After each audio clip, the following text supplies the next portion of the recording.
Hello, friends.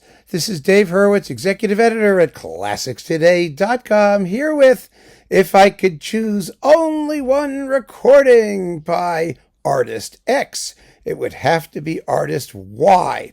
The reason we're doing this, of course, is because the evil god of classical music, Cancrozans, has decreed that all music except for one work per composer or artist will be eliminated forever because he's so annoyed with the classical music industry, the elitism and snobbery of classical music listeners, and the general bullshitism that seems to run rampant in the world of classical music. Well, Cancrozans is kind of weakening. We're getting there. We have to go back to our one work per composer series too. We've taken a little rest for that because he's been distracted with one performance per artist, one album, one record per artist, whatever we're doing in this one. Now, the artist in question is Christopher Hogwood. And, there are lots of choices, aren't there? Because Christopher Hogwood was one of the luminaries of the period performance movement, a musical scholar. As a conductor, he had his ups and downs, but then again, so do all conductors, don't they? He was typical, I guess, of the breed in that respect, but I find this a fairly easy choice. For all of his work in the Baroque and unusual areas, his Handel and his Bach and his Vivaldi and his other things like that, I chose for Cancrozans because I think this is the indisputable choice. Well, it's my indisputable choice. Haydn's The Creation on L'Oiseau Lyre with Emma Kirkby and Anthony Rolfe Johnson and Michael George. First of all, no countertenors flying around mucking things up. The Choir of New College, Oxford, and the Academy of Ancient Music Orchestra and Chorus. Now, that suggests things. This is the first recording, it says, with 120 players and 80 singers, 120 players, to recreate in sound, scale, and disposition the performances by Haydn in Vienna, and with the English text authorized by the composer, which is fine. I mean, it doesn't matter which text you use. Now, why is this such an amazing recording? Such a fabulous recording. The reason is severalfold. It proves a bunch of things. Number one, that 99.9% of what the period instrument movement does with orchestral music is wrong because it's too small. We know that Haydn wanted these forces. We know. There's no question. The published score represents a minimum. And even with that minimum, it's a big score. I mean, there's a lot of players in this thing. It's double winds all the way through, 3 trombones, only 2 horns, but you can double it with 4. And in Vienna, he doubled everything and tripled everything. I mean, it's an amazing thing. Let me see how many players are in this. You'll be dazzled. And it sounds extraordinary. 120 players and 80 singers. That's really something, isn't it? So let's see if they have the list here. I'm pretty sure of like everyone who's in this. Well, maybe they don't have the list. They should have the list. It's like millions of people. Okay, about this performance. Yes, it's the first attempt to really blow it up. I don't see the list of players. They always do those things. They tell you that. Well, get a picture. Look at all those people. It's like they're doing Mahler's Eighth. Yeah, exactly. The point is, music of the classical period was not eensy-teensy. It was only eensy-teensy. Here we go, because people played it that way. And that was just wrong. Just wrong. Look at this. Look at that. Look at how that disposition. I'm holding it here for a minute. 2 sets of timpani. 2 sets of timpani. 4 trumpets.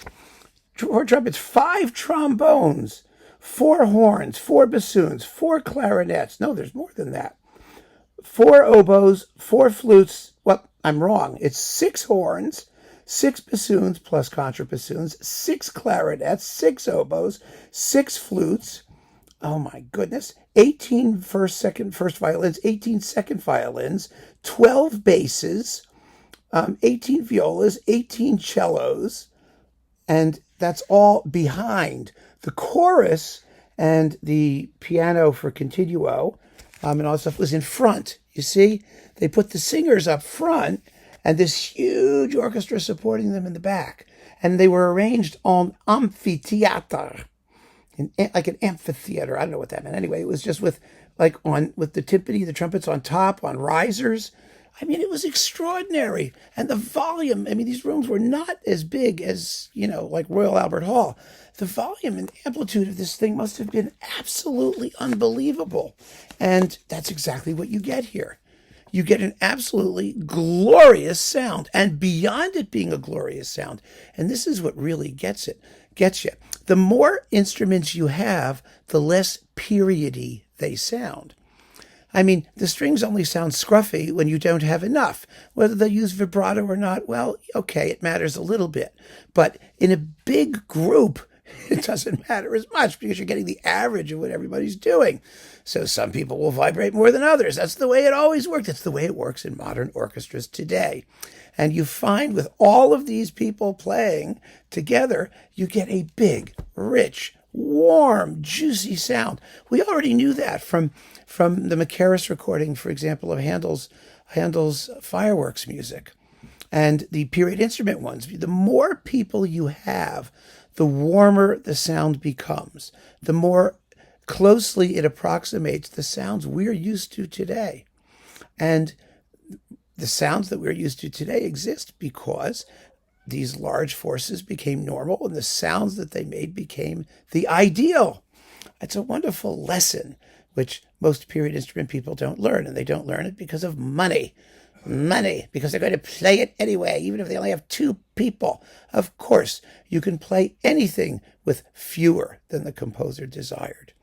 But to do things properly, really do it properly, Hogwood finally got his hands on this. And now, Paul McCreesh has done a couple like this too, and it sounds marvelous. Fact is, The Creation is a huge piece of music. The subject is about as big as it gets.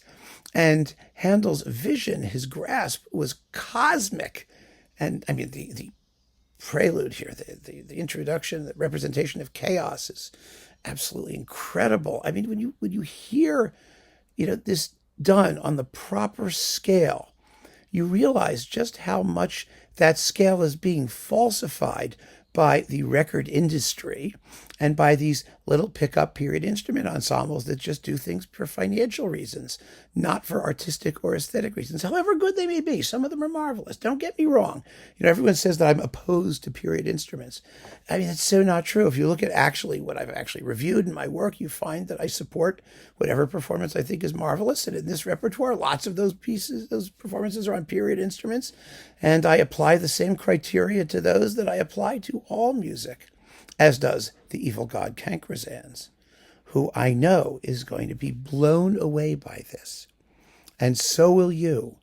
So give it a shot and broaden your horizons about what it really means in terms of our understanding of the evolution of orchestral timbres over the decades. It really is, I think, an important lesson. So keep on listening, friends. Thanks for joining me. Take care.